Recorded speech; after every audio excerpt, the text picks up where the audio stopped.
Avez-vous du mal à atteindre vos objectifs ou ressentez-vous la pression du résultat? Ou peut-être que vous ressentez l'anxiété, du stress? Ou avez-vous des difficultés à tenir vos objectifs ou à vous fixer un but précis et concret? Si c'est le cas, vous êtes au bon endroit, ce podcast est fait pour vous.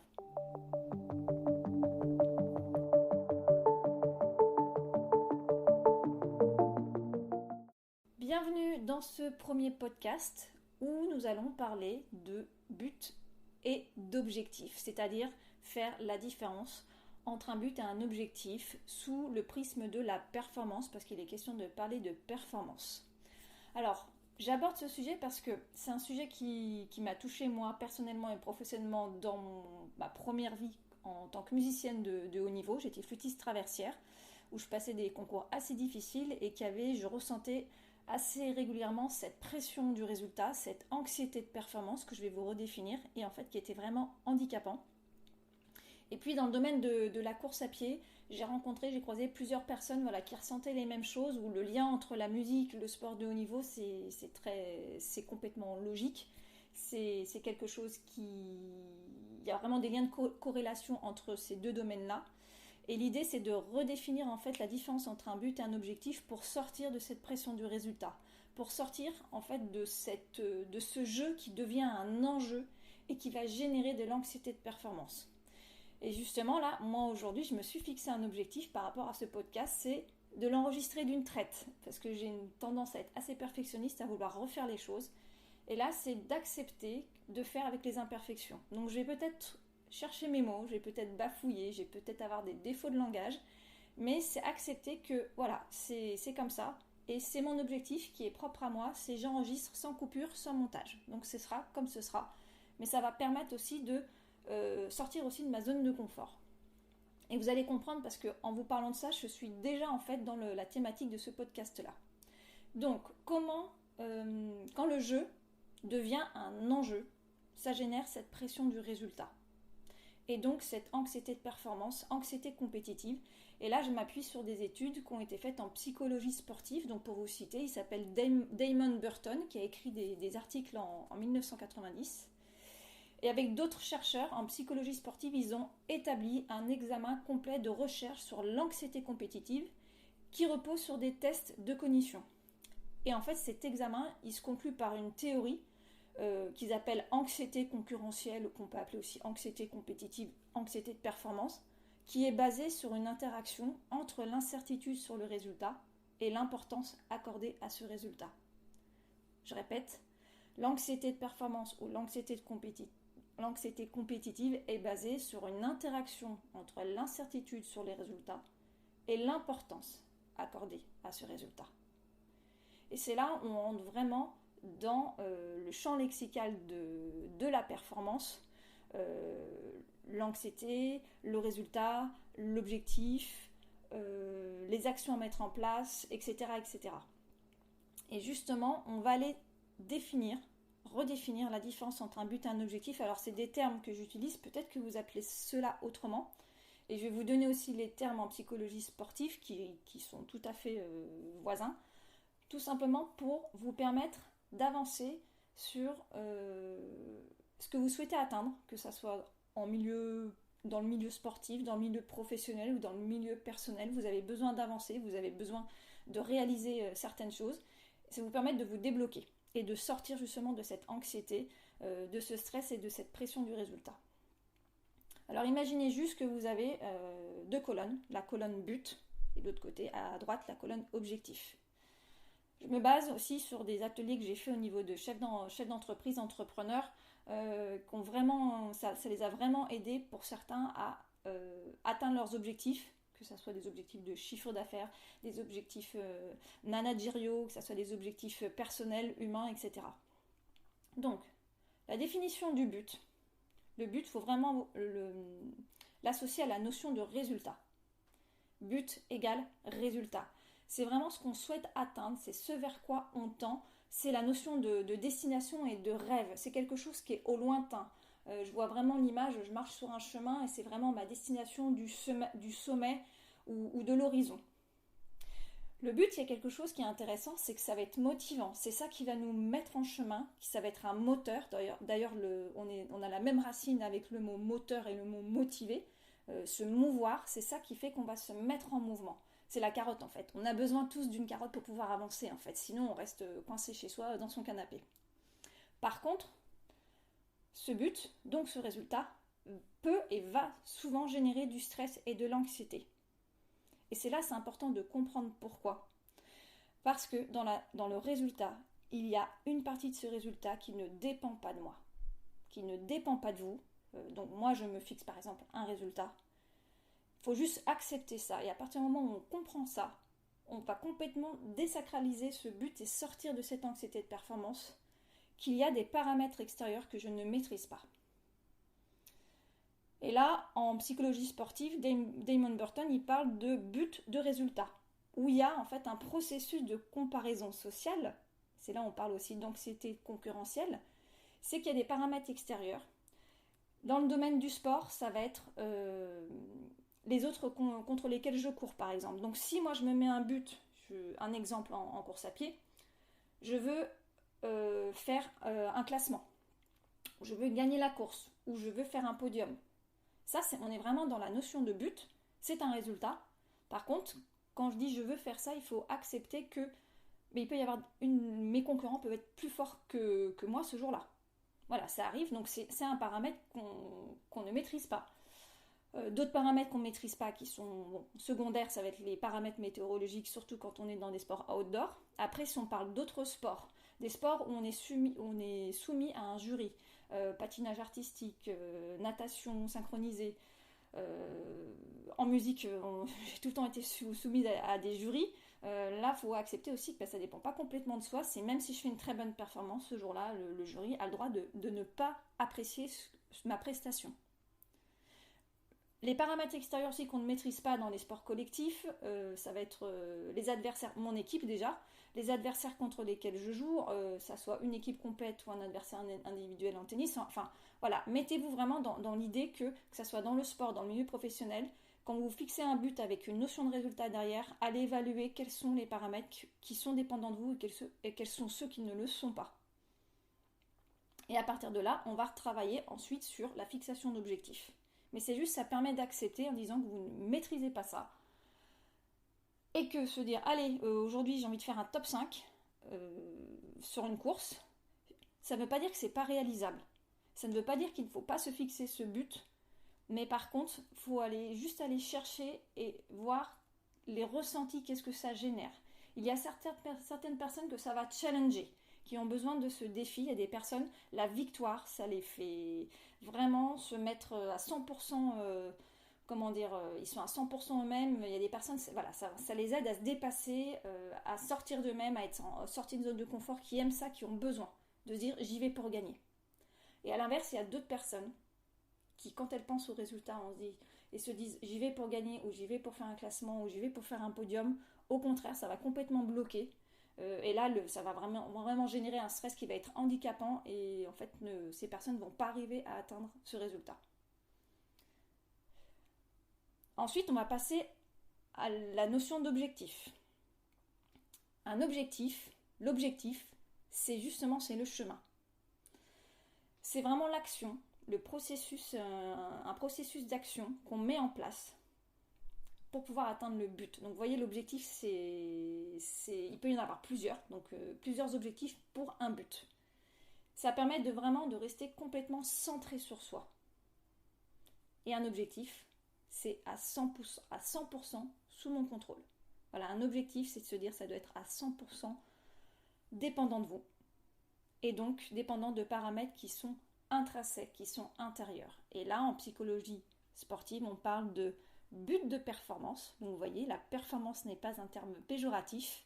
On est sur des challenges de performance auto-référencés. C'est-à-dire que la référence que j'ai, c'est moi, mes compétences, mes capacités, mes expériences antérieures qui me permettent de baser sur quelque chose de solide qui me donne confiance. Et pour fixer un objectif, par contre, ce qui est important, c'est d'avoir des critères. Et ça, ensuite, les critères, je vais vous les donner. C'est comment on se fixe, quels sont les critères pour se fixer un objectif concret et réalisable. Voilà, donc comme je vous disais, ça permet de rester focus, centré. Imaginez juste, l'objectif c'est le terme qui est utilisé en photographie, en photographie pour pouvoir focaliser son attention sur un détail de l'image en faisant abstraction de ce qu'il y a autour. En faisant ça, en se fixant un objectif, c'est la même idée, c'est je reste centré sur moi, mes compétences, mes capacités, ce que je suis, ce que je pense être capable de faire, sans être complètement influencé par la concurrence qui est autour.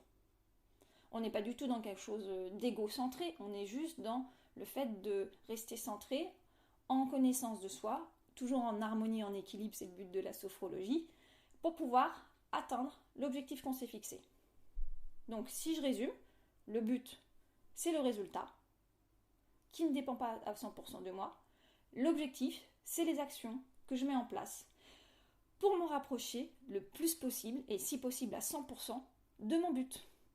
Donc voilà, et des objectifs, pour un but, il peut y en avoir plusieurs. Imaginez toujours votre sentier qui vous amène à votre destination, vos objectifs, ce sont vos balises. En cours, ça peut être les ravitaux. Allez, j'atteins le premier ravito, l'objectif c'est de le faire peut-être en temps de temps. Deuxième objectif, voilà, ça va être le deuxième ravito. Vous voyez, c'est vraiment à l'image de la course à pied, mais à l'image de plein d'autres choses. C'est le plan, en fait. C'est le plan que vous mettez en place. Ce sont les actions. C'est tout un processus pour vous rapprocher de votre but et l'atteindre. Ça va vous permettre vraiment à chaque fois, de rester sur vous, de vous recentrer, de réajuster s'il y a besoin.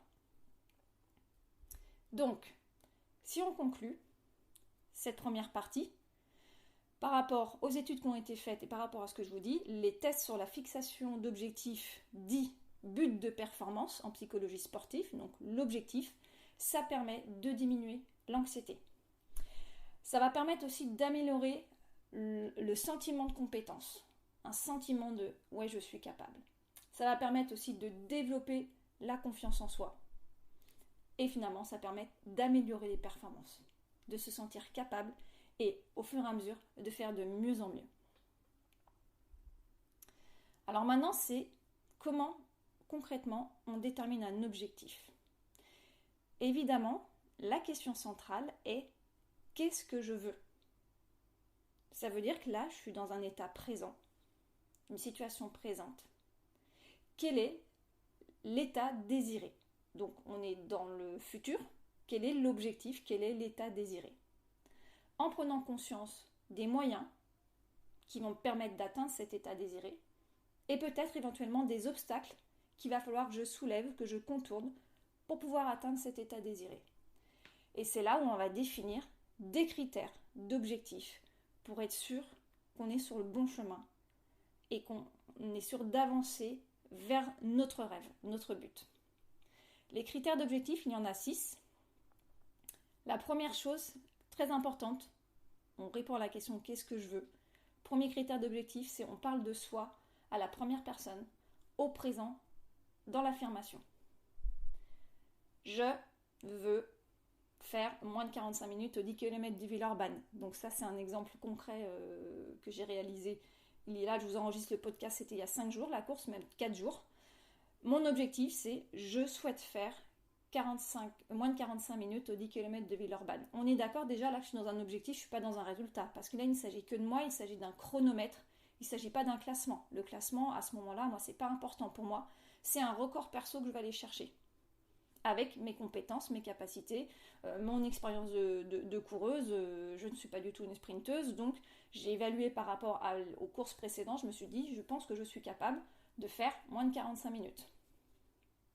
Et ensuite, si je n'oublie pas, j'essaierai de développer sur cette expérience-là. Sur comment on réévalue un objectif en fonction des circonstances. Voilà. Donc vous pouvez,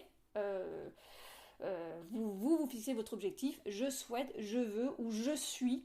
Le mieux c'est je suis parce que c'est un état d'être, un état interne, au présent, affirmatif. Affirmatif, c'est très important. Le cerveau ne comprend pas la négation. Donc si vous mettez une négation, le cerveau il va comprendre à l'inverse au positif. Donc si par exemple vous dites je ne suis pas stressé pour ce concours ou cet examen, le cerveau il comprend je suis stressé. D'accord ? Exemple, si je vous dis ne pensez pas à un éléphant rose, vous pensez à un éléphant rose. Je plus présent plus affirmatif, premier critère d'objectif. Deuxième critère d'objectif, je vous l'ai déjà dit, que ça soit 100% dépendant de vous. Donc ça veut dire, est-ce que c'est de ma responsabilité? Est-ce que c'est à 100% sous ma responsabilité? Si ce n'est pas le cas, il va falloir réévaluer votre objectif. Si l'atteinte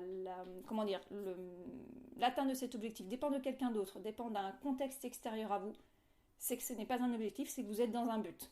C'est pas grave, hein. Le problème, c'est pas grave si ça devient un but, mais vous sortez en fait de cette ligne directive de je veux que ça soit à 100% dépendant de moi pour éviter ce stress et cette partie aléatoire et cette anxiété de performance. Troisième critère d'objectif, que ça soit contextualisé. Et je vais vous donner un petit moyen mnémotechnique pour contextualiser un objectif. Pensez à CQQCOQP. Ce sont les initiales de comment, qui, quoi, combien, où, quand et pourquoi. Il faut que vous puissiez arriver à poser cette question. En général, le comment, c'est plutôt en dernier qu'on va pouvoir le développer. Donc, je veux faire les 10 km de Villeurbanne en moins de 45 minutes. Déjà, quand est-ce que c'est? Quand je me fixe cet objectif, si je me dis ça une semaine avant, est-ce que c'est réalisable? Est-ce que je suis prête pour ça? C'est peut-être pas sûr. Je vais avoir quand même une préparation spécifique à faire. Donc, le quand, où, je sais où c'est. Je sais la distance aussi que je vais parcourir. Comment je vais m'y prendre? Je vais justement faire un plan d'entraînement spécifique, accompagné par quelqu'un pour vraiment atteindre cet objectif-là et l'allure que j'ai besoin de tenir sur les 10 km. Qui, quoi? Bon, là, il s'agit de moi. Quoi? C'est les 10 km de Villeurbanne, où on l'a déjà dit. Pourquoi je fais ça? Peut-être je peux me poser la question, pourquoi je fais ça? Personnellement, c'est pour avoir un repère sur la vitesse que je suis capable de tenir sur un 10 km pour ensuite avoir en quelque sorte un temps de référence et travailler sur cette vitesse, sur ma VMA, pour la suite de mes autres objectifs ou de mes autres buts.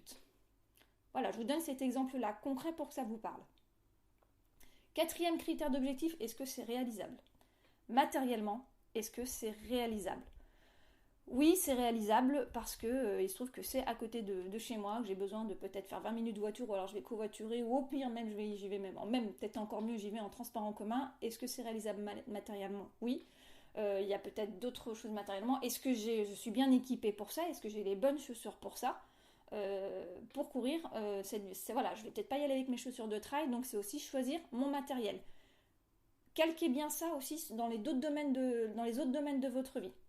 Voilà, ça c'est important de se poser la question. Si à un moment ça vous demande de prendre l'avion, de partir à Tatamine-les-Bains et que vous sentez que c'est pas réalisable ou que c'est une contrainte ou que financièrement c'est compliqué ou que votre famille ne suit pas ou que ce jour-là vous devez enchaîner ou alors que la veille vous faites une grosse fête parce que je sais pas, c'est un anniversaire, enfin, il y a un moment c'est juste se dire est-ce que c'est réalisable?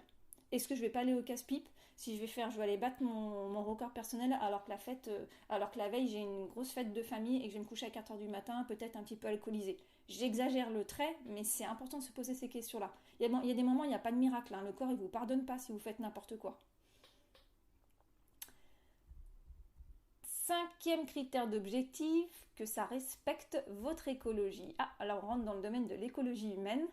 Alors en fait, c'est est-ce qu'il y a des inconvénients à atteindre cet objectif au niveau écologique? Alors après, là je ne vais pas rentrer dans le débat, mais on a tous, voilà, déjà par rapport à votre écologie interne, vous, votre bien-être, est-ce que l'objectif que vous souhaitez atteindre, vous souhaitez réaliser, est-ce que c'est bon pour vous?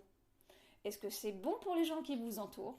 Et après, si on parle d'écologie, voilà, est-ce que c'est bon aussi pour la planète? Si, là, je n'ai pas d'exemple concret, mais à certaines, voilà, on voit l'exemple de certains coureurs qui décident de ne plus aller faire de courses à l'étranger parce que pour eux, par rapport à la notion d'écologie qu'ils ont et leurs ambitions par rapport à la planète, cet objectif, il n'est pas juste pour eux.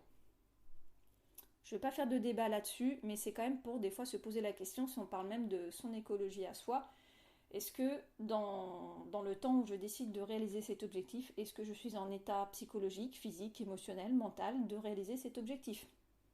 Oui ou non?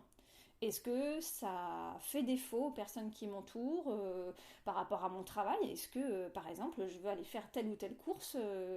Est-ce que c'est un inconvénient ou pas? Est-ce qu'il y a des obstacles? Est-ce qu'il y a des contraintes pour ça? Donc c'est aussi aller soulever les contraintes internes et externes qui vous empêcheraient d'atteindre cet objectif. Et dernier critère, que votre objectif soit clair, précis et évaluable. C'est-à-dire que quand vous avez atteint votre objectif, ou imaginez que vous l'avez atteint, vous posez la question, à quoi est-ce que je saurais que j'ai atteint mon objectif? Peut-être juste vous poser à l'intérieur de vous, imaginez que vous avez atteint votre objectif, vous fermez les yeux. À quoi vous allez savoir que vous avez atteint votre objectif? Qu'est-ce que vous ressentez? Et là, on est dans le mesurable et dans l'évaluable. J'espère que j'ai été claire sur ces 6 critères d'objectifs. Pour l'avoir vraiment partagé à plusieurs personnes, moi j'ai une personne à titre personnel qui m'a dit, grâce à vraiment repartir sur ces bases, sur ce fondement de critères d'objectifs, j'ai réussi à acheter mon appartement. Vous voyez, donc on est dans quelque chose de très personnel, rien de sportif, rien de professionnel, mais comme quoi c'est vraiment, on peut le calquer dans tous les domaines, toutes les sphères de nos vies, de notre vie. Et qui m'a dit, voilà, j'ai réussi à acheter mon appartement parce que je me suis mis des objectifs. Et quand on achète un appartement, on n'est pas dans un objectif, on est dans un but, parce que des fois, il y a des choses qui ne dépendent pas de nous. Il faut que la banque elle accepte le prêt, il y a les taux qui augmentent, faut que le propriétaire soit d'accord sur le prix de vente, etc. etc. Donc c'est à chaque fois, voilà, on est vraiment dans là, la notion de résultat. Je veux m'acheter un appartement, il y a plein de choses qui ne dépendent pas de soi. Donc qu'est-ce que je vais mettre en place comme action pour pouvoir petit à petit arriver à ce résultat-là?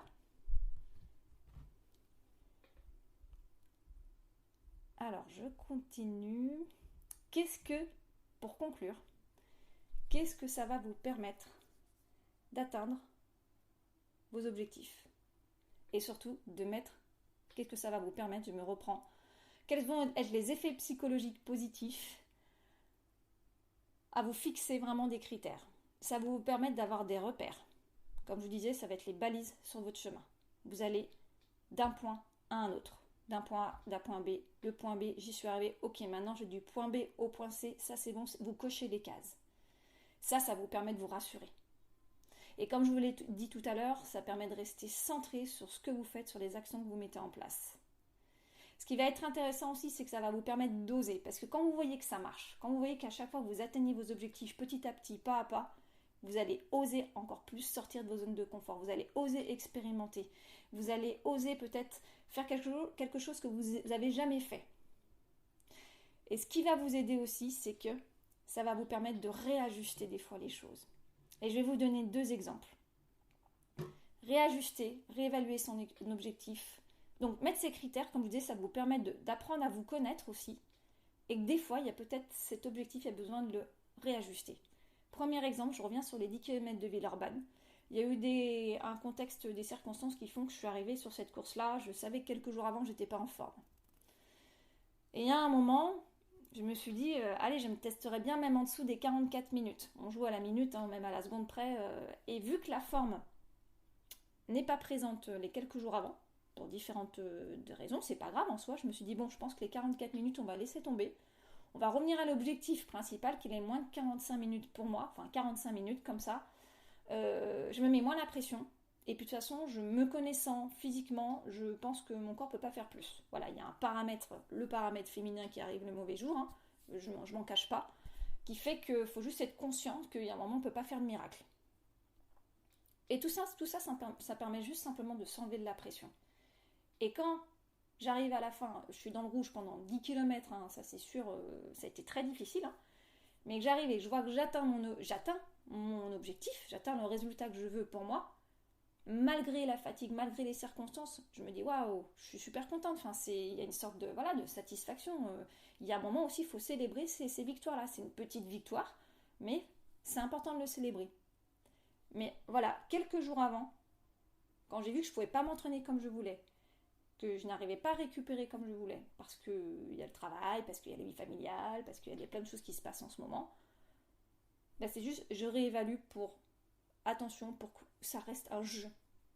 Un jeu. Que ça ne devienne pas un enjeu qui me mette la pression.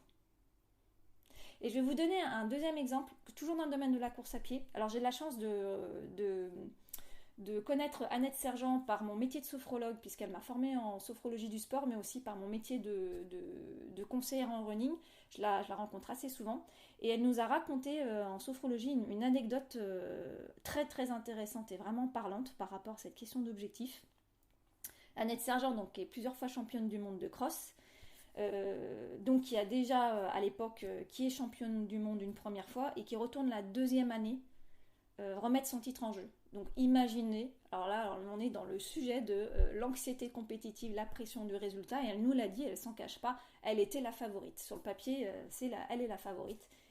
Et elle nous explique le sentiment de pression et d'anxiété qu'elle ressent en elle, le stress sur la ligne de départ, c'est horrible. Donc forcément, avec le stress, toutes les manifestations physiques, mentales, émotionnelles, se manifestent en fait. Les jambes qui tremblent, enfin voilà, elle perd complètement ses moyens. Le départ est lancé et au fur et à mesure, elle n'arrive pas forcément à courir comme elle souhaite, elle n'est pas en possession de 100% de ses moyens. Et elle voit au fur et à mesure qu'elle avance, la victoire lui échappe parce que les filles lui passent devant. Et là, à ce moment-là, c'est ça aussi, c'est qu'elle a la présence d'esprit de se remobiliser, où elle se dit, ok, donc là, ça va être compliqué d'aller chercher les victoires, donc ce que je vais faire, c'est que je vais au moins essayer de sauver, de sauver l'honneur et de faire un top 5, voire voilà, un podium, ça peut être bien. Mais tant pis si je suis pas première, mais au moins de jouer le podium. Donc, elle se refixe un objectif qui est plus atteignable pour elle au vu des circonstances. Les moyens reviennent, elle retrouve ses moyens et elle commence à rattraper, à se fixer un objectif. Tiens, je vais rattraper la fille qui est devant moi. De toute façon, ces championnats de cross, elles sont que des filles. Donc je vais rattraper la féminine qui est devant moi. Chose faite, elle la rattrape. Elle se dit, je vais continuer à rattraper celle qui est encore devant moi. Et petit à petit, elle remonte les places au fur et à mesure de la course. Elle remonte. Et finalement, elle gagne. Et là, on est vraiment dans le but et l'objectif, c'est qu'elle a réussi à se refocaliser, à se recentrer sur elle, à se mettre des repères et à réajuster son objectif, à le réévaluer, pour sortir de son stress, sortir de cette anxiété de performance et de cette pression qu'elle se mettait et d'un certain côté qu'on lui mettait, et ce qui fait qu'elle a atteint son objectif. Et c'est ça l'effet psychologique positif de rester centré sur soi, il y a un moment de sortir de cette notion de résultat et de classement. Ça ne veut pas dire qu'on ne va pas y arriver. C'est juste que là, on a un bel exemple de se dire on peut y arriver, mais juste en réajustant les choses et en restant focus. Donc cet exemple, pour moi, il est très très parlant. Je pense que vous avez peut-être dû vivre des choses similaires en sport, dans des moments de compétition, dans des moments d'examen, où tout simplement c'est que la réussite, elle ne dépend que de vous. Elle ne dépend pas des autres. Et pour terminer, en fait, ça vous permet d'être acteur complètement des actions que vous mettez en place, de ce que vous souhaitez réaliser. C'est juste, imaginez juste ça. Réfléchissez juste à ça, c'est que la réussite ne dépend pas de vous. Et j'essaye, en même temps que je vous parle, de retrouver... Alors en plus, c'est génial, c'est qu'au moment où je préparais le podcast hier, c'est que je suis tombée sur une citation. Voilà, hier sur les réseaux sociaux. Je vais vous la lire. Un rêve écrit avec une date devient un objectif. Je me répète, pardon. Un rêve écrit avec une date devient un objectif. On est dedans. Un objectif décomposé en plusieurs étapes devient un plan. Un plan soutenu par des actions devient réalité. On part du rêve. Pour que votre rêve devienne réalité, mettez en place des objectifs avec les critères que je viens de vous définir, qui devient un plan d'action que vous allez mettre en route, vous mettre en chemin, vous mettre en mouvement. Vous atteignez votre but et ça devient réalité. Voilà, ça c'était le mot de la fin.